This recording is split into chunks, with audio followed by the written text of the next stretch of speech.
বন্ধুরা, আজকে আমরা সহজেই খুব সুন্দর একটি ফুল আঁকবো। এর জন্য প্রথমে আমরা একটি ছোট বৃত্ত আঁকবো।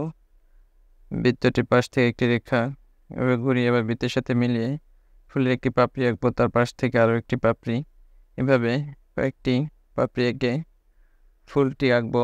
এবার বৃত্তের মাঝে আরেকটি ছোট বৃত্ত দিয়ে তাতে কালো কালো ফোঁটা দিব।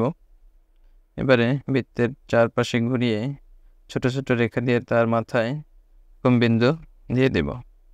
এবার পাপড়িগুলোর মাথার দিকে আমরা এভাবে ছোট ছোট দাগ দিয়ে সুন্দর ডিজাইন তৈরি করব।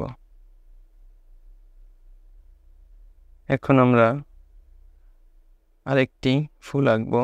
অর্ধবৃত্ত দিয়ে মাঝে আরেকটি বৃত্ত দিয়ে ফোঁটা ফোঁটা দিব। এর পাশে একইভাবে আমরা কয়েকটি পাপড়ি আঁকবো।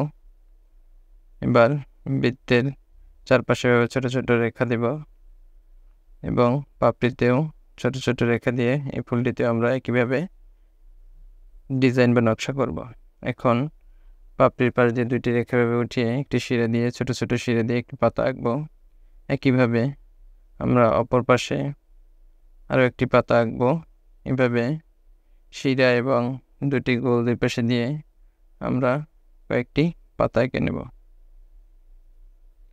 পাতা আঁকা হয়ে গেলে এভাবে পাশে একটি গোল দিয়ে গোলের চারপাশে বাঁকা বাঁকা করে একটি রেখা দ্বারা বৃত্ত পূর্ণ করে ভিতরে এভাবে ডিজাইন করে আমরা ছোট ফুল আঁকবো। এর অপর পাশে ঠিক একইভাবে আমরা আরেকটি ছোট ফুল আঁকবো। এবার এর নিচে আরেকটি বৃত্ত দিয়ে তার পাশে এভাবে বৃত্ত এঁকে গোলের পাশে এভাবে রেখা দিয়ে আমরা আরেকটি ফুল আঁকবো এবং ফুলটিতে এভাবে পাতার সাথে লাগিয়ে দেব এবং এর পাশ দিয়ে কয়েকটি এভাবে ছোট লতা এঁকে ফুলটি নকশা করব। এখন আমাদের আঁকা হয়ে গেল ফুলটি। এবার ফুলটিতে আমরা রং করব।